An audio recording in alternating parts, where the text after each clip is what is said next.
Assalamualaikum warahmatullahi wabarakatuh. Alhamdulillah wassalatu wassalamu ala Rasulillah wa ala alihi wa sahbihi wa man wala. Alhamdulillah, bersyukur kita kepada Allah Subhanahu wa taala atas segala nikmat, atas segala kurniaan rezeki, limpahan rahmat daripada kita dapat kita bersama-sama untuk mendengarkan kuliah ringkas pada hari ini. InsyaAllah kita akan sambung pengajian kita dalam hadis-hadis Nabi SAW dan kitab Haruman Rohani dikarang oleh Syekh Ahmad Fahmi Zamzam. Kita sudah sampai pada hadis yang ke-25, hadis yang dinamakan sepatah kata yang mencemar lautan. Nah, hadis ini para jemaah sekalian, ia berkaitan rapat dengan hadis yang sebelum ini, hadis 24 yang telah dikupas atau kita dah bacakan pada video yang lepas, di mana video yang lepas kita bicarakan tentang hadis ke-24 pada muka surat 187 yang diberi namakan mulut pada binasa, di mana apa yang kita baca daripada atau apa yang kita fahami daripada hadis 24 ini ialah berkaitan dengan lidah. Di mana lidah ini ni secara kita ulang kaji sedikit sebanyak tentang bahayanya lidah, di mana kita sebagai orang Islam kita dinasihatkan untuk kita berhati-hati dengan apa yang kita kata, kerana walaupun ia merupakan di antara anggota yang kecil ataupun anggota yang ringan, tetapi akibatnya daripada kita tidak menjaga lidah kita ini yang akan membawa kepada akibat perkara yang tidak baik yang lebih besar atau keburukan yang lebih besar. Maka kita sebagai orang beriman hendaklah kita menjaga lidah kita daripada mengatakan perkara-perkara yang tidak berfaedah, perkara-perkara yang boleh melukakan atau menyakiti hati orang lain, di mana ini semua boleh mendatangkan dosa dan ia boleh mengurangkan pahala kita. Jadi itu apa yang kita sedikit sebanyak apa yang kita boleh dapat ataupun fahami daripada pembacaan hadis ke-24.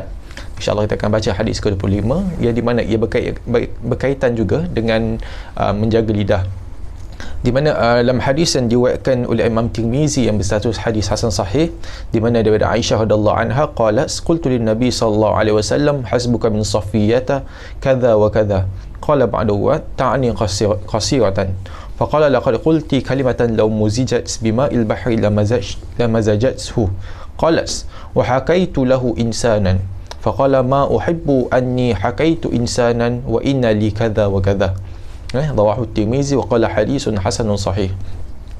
Itu artinya daripada Aisyah radhiyallahu anha, dia berkata, aku pernah berkata kepada Nabi sallallahu alaihi wasallam, cukuplah bagimu Safiyah itu begini-begini. Berkata setengah daripada perawi hadis yang dimaksudkan oleh Aisyah bahawa Safiyah itu orangnya pendek ataupun rendah. Maka Rasulullah SAW bersabda, engkau telah menuturkan satu kalimah yang jikalau dicampur dengan air laut, tentu kalimah itu akan membusukkannya atau menjadikan air tersebut busuk. Berkata pula Aisyah radhiyallahu anha, pernah aku ceritakan kepada Nabi SAW tentang hal seseorang atau keadaan cerita tentang seseorang, lalu Nabi SAW bersabda, aku tidak mahu menceritakan hal seseorang walaupun akan diberikan kepada aku begini dan begini. Hadis yang diriwayatkan oleh Tirmizi berstatus hasan sahih. Nah, para jemaah sekalian, Siti Safiyah atau Safiyah ini merupakan salah seorang daripada isteri Nabi sallallahu alaihi wasallam, dan merupakan dan di antara isteri Nabi SAW juga adalah Sayyidatina Aisyah, di mana ketika itu Sayyidatina Aisyah radhiyallahu anha, dia mengeluarkan satu kata-kata yang dimanakan dia macam seakan mencemuh, mengatakan sesuatu yang tidak elok atau tidak baik kepada Sayyidatina Siti Safiyah. Lalu ditegur oleh Nabi SAW, di mana Nabi SAW mengumpamakan apa yang dilakukan oleh beliau ataupun Sayyidatina Aisyah merupakan satu perkara yang besar atau satu keburukan yang dikatakan bencana, betapa besar bencana yang boleh terhasil daripada kata-kata beliau. Di mana digunakan perumpamaan, di mana kata-kata itu yang tidak baik itu yang dikatakan oleh Aisyah, kalaulah ia dibandingkan, ia seakan-akan seperti satu dakwat ataupun satu perkara yang boleh membusukkan air laut. Kita tahulah air laut itu sangat besar, laut kita besar laut di dunia di muka bumi ini. Maka perumpamaan Nabi SAW nak beritahu pada kita ini adalah kata-kata itu, kata-kata tidak baik itu seakan-akan ia boleh menjejaskan satu keadaan yang tidak ada masalah, keadaan yang okey, terus keadaan tersebut boleh menjadi tidak baik ataupun membawa kepada keburukan ataupun bencana yang sangat besar. Lepas tu Nabi SAW nak bandingkan betapa satu perkara itu, satu kata-kata yang tidak baik itu, satu kata-kata yang buruk itu, ia boleh membusukkan air laut. Pada air laut tu, apa kita tahu, ia apa betapa luasnya lautan di muka bumi ini. Tak ada benda yang boleh mencemarkannya.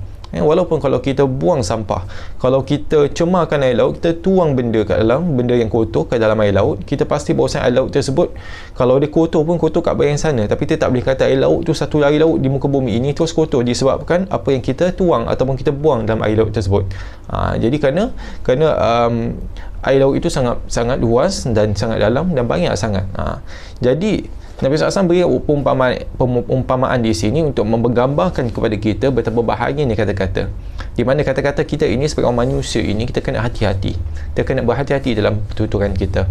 Di mana apa-apa yang kita kata, daripada cemohan, daripada penghinaan, walaupun nampak ia satu perkara yang sangat kecil, kita hanya mengatakan tentang ketinggian seseorang itu, ataupun seorang itu dia seorang yang pendek, atau seorang itu dia ini tidak pandai, dia kurang pandai, ataupun dia jahil. Kita berkata tentang seseorang itu kepada orang lain, kita mencemuh dia, kita menghina dia, maka ini ada consequences ataupun ada perkara yang keburukan di sebaliknya selepas itu.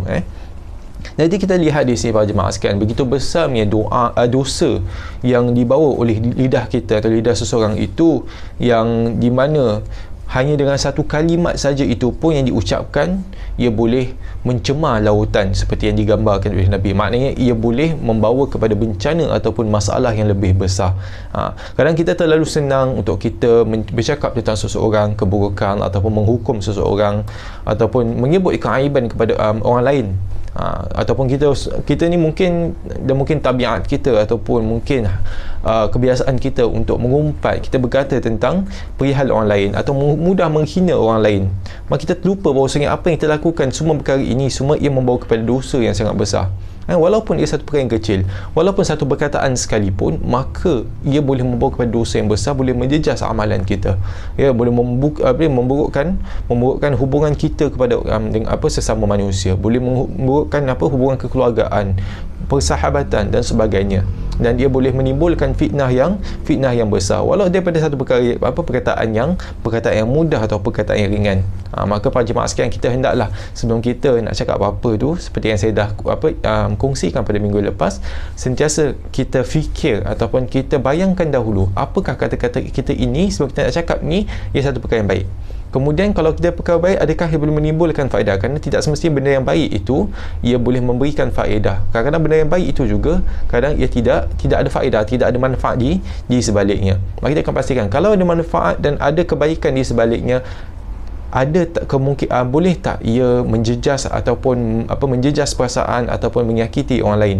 Kalau ada, sebaiknya kita tidak berkata-kata. Kerana Nabi SAW katakan, sebab baik di kalangan kamu adalah mereka yang kalau kamu nak tahu, nak cakap, tapi kalau kamu tak ada benda baik nak cakap, kamu diam sahaja. Jadi itulah satu perkara yang kita kena ingatkan. Kita kena berfikir, kita renungkan sejenak apakah kebaikan di sebalik kata-kata kita. Kita kena merenung sejenak akibat buruk ataupun akibat yang tidak bagus daripada kata-kata kita ataupun kita tidak menjaga lidah kita. Kadang nanti kita, bila kita berfikir dahulu, kerana kita ini diberikan akal oleh Allah Subhanahu Wa Taala. Akal kita ini untuk digunakan untuk berfikir, bukan saya berfikir untuk melakukan sesuatu atau berfikir untuk mengeluarkan diri kita daripada bahaya ataupun untuk menjawab satu soalan dan sebagainya, tetapi pada masa yang sama untuk kita merenung sejenak apakah perbuatan kita ini akan menimbulkan kebaikan atau mendatangkan kebaikan ataupun tidak.